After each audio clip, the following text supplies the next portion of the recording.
You're listening to the What the Wrestling Podcast, the show that brings you all things wrestling with your host, RJD.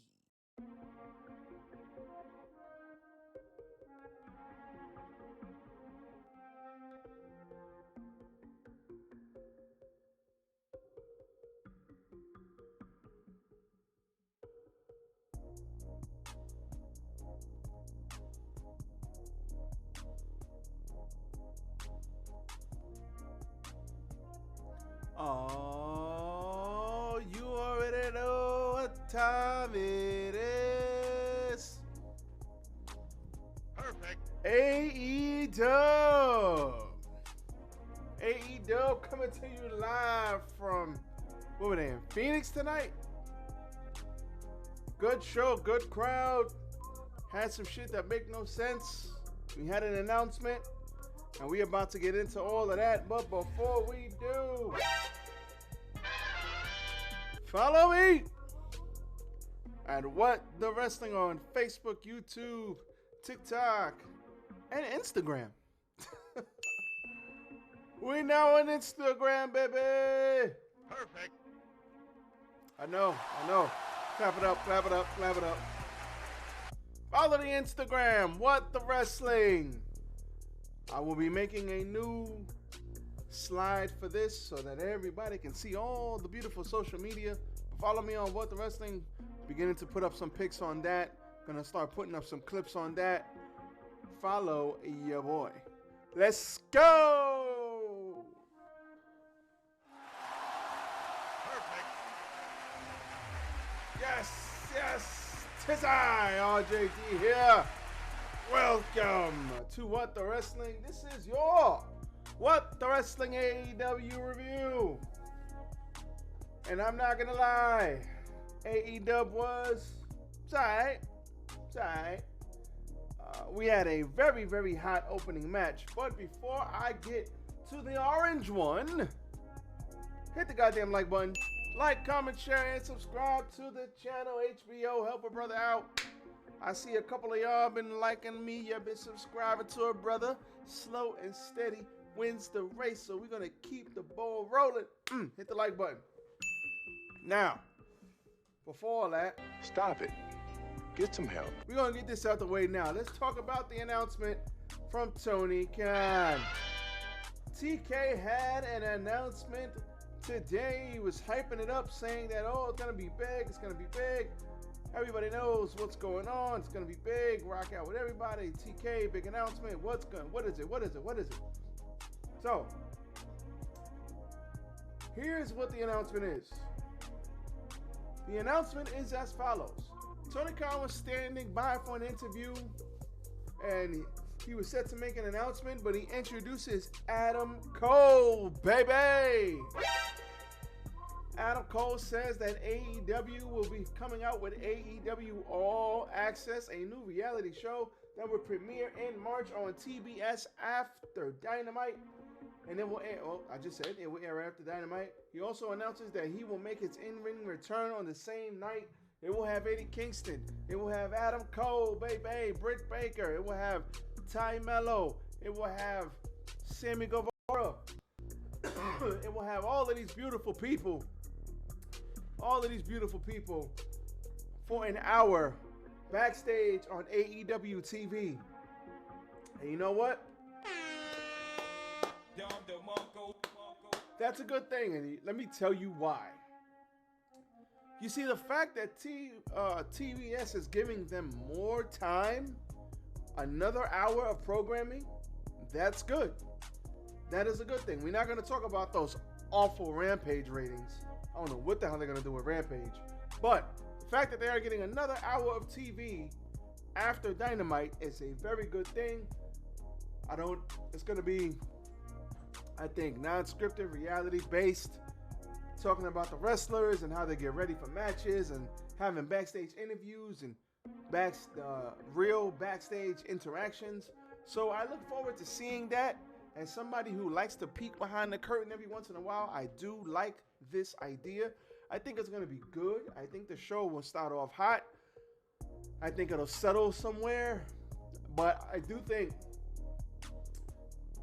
I do think having those people on it, you know, especially somebody like Eddie Kingston, who's authentic, they're going to have to bleep out. They're going to be bleeping out Eddie for sure. But I think Adam Cole, Eddie Kingston, Sammy and Tay, Britt Baker, I think they got a lot of good people on it. And I'm interested to see where it goes. Listen, just like HBO, and HBO started, not All Access, that was Showtime. 24/7, HBO started 24/7, which lets you see how the fighters train. They had interviews leading up to the fight. Showtime came out with All Access, basically copying the HBO model, but that's fine. That was good too. I think if this is something like that where you get to see how things are leading up to matches, how they felt, genuine reactions, I'm all for it. I like it.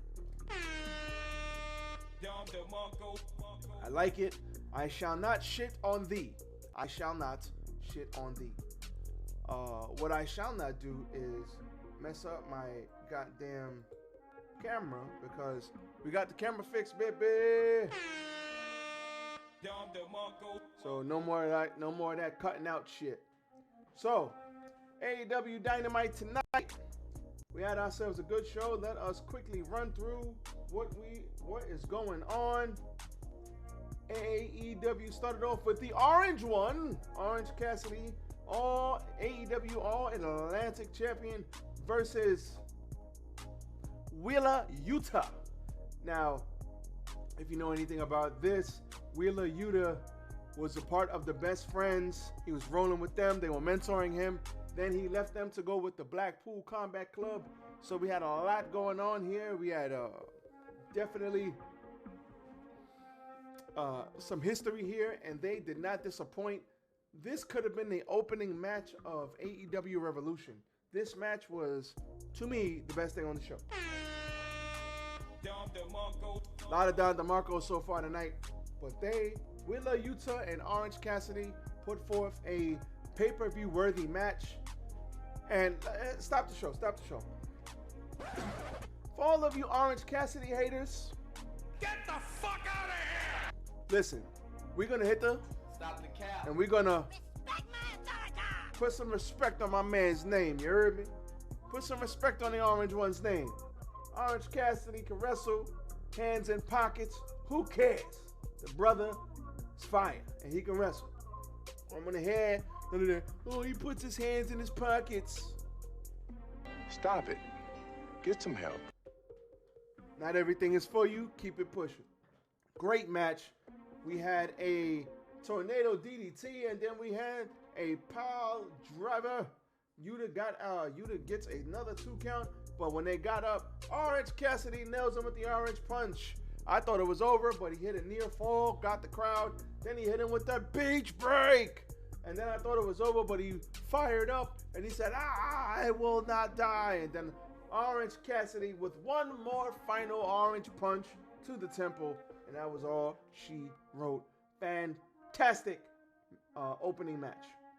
Backstage, Evil Uno was asked about Moxley, and he said in a very, very good promo, Uno got fired up, saying that it's time for the Dark Order to stand up for themselves. You know what?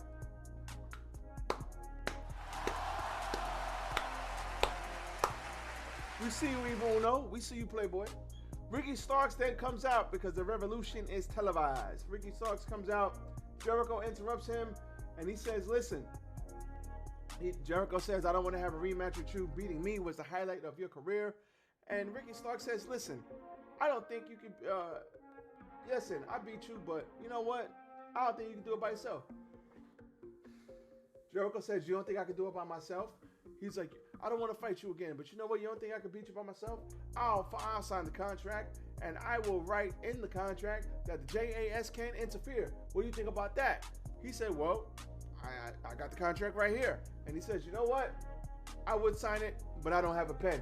So he takes the pen, and he says, you want to know what happens, huh? You want to know what happens? When you put out a contract on Chris Jericho and the JAS, you want to know what happens?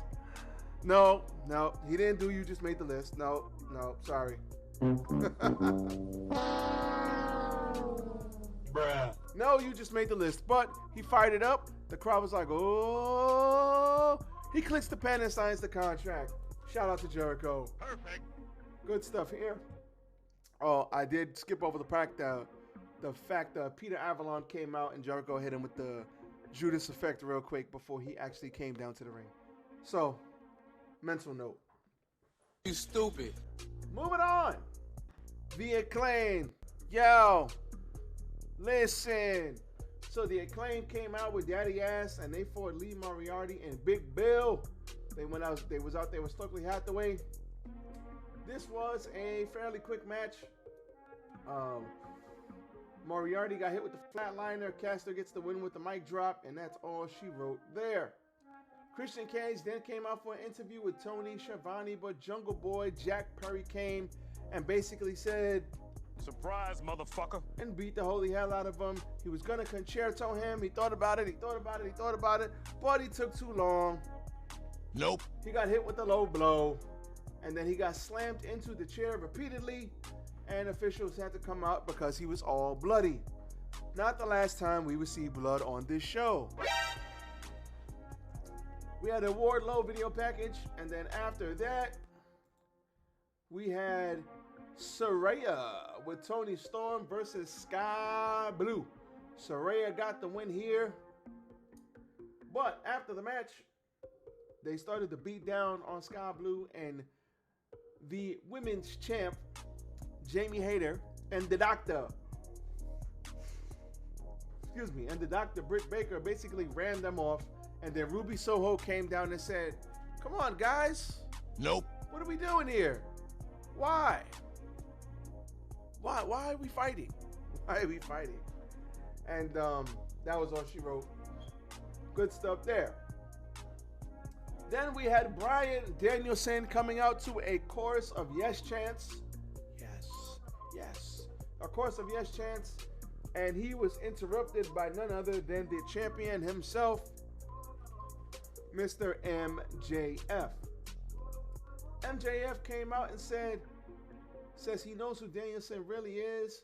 And MJF said he's the guy who was abandoned. He said everybody loves Bryan Danielson, but MJF is the guy who's abandoned by everyone who told him they loved him. He said, but he met a girl, Bryan. I met a girl who changed his view of the world. He recalls how he proposed to that girl, and he said he wanted to marry that girl, said he wanted to have kids with that girl, but that girl left him. MJF said the only thing stopping him from calling it a date and putting pills in his mouth was good old Triple B, the AEW World Championship. And he described how the fans love Danielson, and he says he takes everything for granted. That's why he hates him so much. He says he's had more concussions than anybody can count, but he keeps on wrestling, and that's a detriment to his family because he's putting his family at risk, while MJF wants nothing but to have a family, which he ain't gonna have. So he said, let me talk to the camera. I want to talk to little Brody. Not Brody. You stupid. What's Danielson's kid's name? Whatever. He said Danielson's kid's name. Danielson said, don't you talk to my kid or I'll kick your ass. And after that, he started talking into the camera, talking about how he's going to rip Dad's arm out. He's going to beat Dad to a pulp until Dad can't pick you up anymore. Dad's not going to be recognizable and all this other shit. And then he got in the ring and he says, eventually, I'm going to give you early onset CT. And when he said E, all hell broke loose.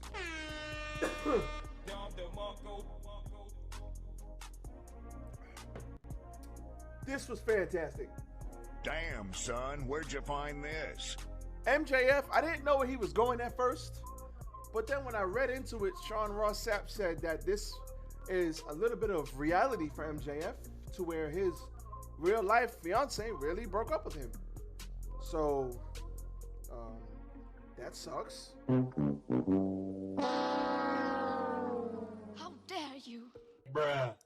But the fact that he adds a dose of reality into his promos, he could always dig deep for that feeling because it's real for him. Well, it's real. That really happened. So, shout out to MJF. They had a pull-apart brawl. Everybody came out, stopped the brawl. It was awesome. Good stuff.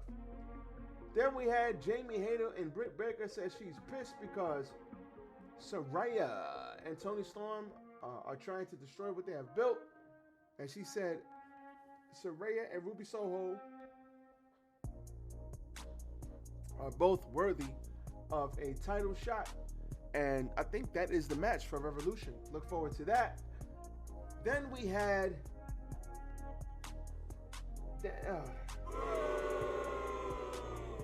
Bruh. we had a battle royal, which I didn't like. We had Tony Nese and Ari Daivari. We had Mark Briscoe out there. He attacked Josh Woods. Aussie Open, La Faction and Goben and Abre. The Dark Order, JAS. Daddy Magic and Angelo Parker. The Best Friends, Jeff Jarrett and Jay Lethal, Top Flight, The Butcher, The Blade, The Lucha Bros. And wasn't feeling this.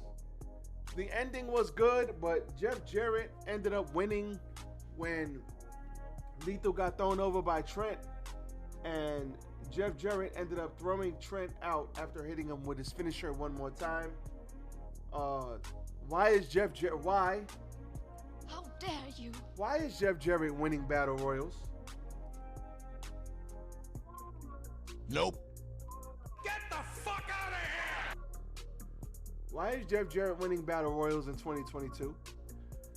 If they won this battle royal to eat the pin at the pay-per-view, I guess I get it, but that spot could have went to somebody else. It's a fatal four-way, I believe, at the pay-per-view. Why is Jeff Jarrett and Jay Lethal winning battle royals in 2023? Jay Lethal, fine. Why is Jeff Jarrett winning battle royals? Fuck this shit, I'm out. Not feeling that. The House of Black had another promo, and they are going to target the Elite on Rampage. Good stuff. We had the announcement after that, and then we had Jon Moxley versus Evil Uno, and this is blood on top of blood. Gotcha, bitch. We had Evil Uno thrown into the steps. After that, Evil Uno came up with a whole bunch of blood. It was just squirting out all over the place. We had two pile drivers by Evil Uno, and we thought he was going to win to a close near fall. But after that, bulldog choke with the blood spurting out of his freaking, it looked like it was coming out of his eye, but it obviously wasn't. It was coming out of his head. But we had the blood spurting out. We had a bulldog choke. He fought out. We had another bulldog choke. And then that was all she wrote.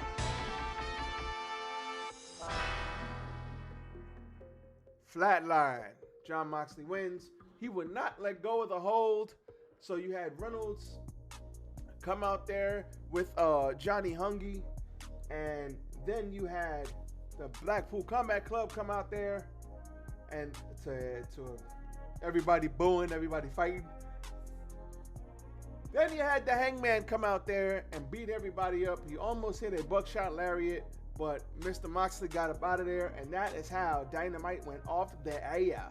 So, all in all, a good show, but I really didn't understand that nonsense with Jeff Jarrett. Not feeling that at all. No reason why that brother should be winning Battle Royals. That spot could have went to Top Flight. That spot could have went to the Best Friends. That spot could have went to anybody else. 2023, Jeff Jarrett, come on, man. No disrespect to him, but Bruh. come on, man. What are we doing? But that is your AEW Dynamite. Tomorrow we are back at it again. We got SmackDown tomorrow night. We have more news, and I will get into the news of the week tomorrow because SmackDown review will come out Saturday. So look out for that. As for me, I'm out of here. So everybody enjoy. Follow the social media. Don't forget What the Wrestling on Instagram. That is new. And I am out. Everybody be safe. Enjoy the evening. Peace.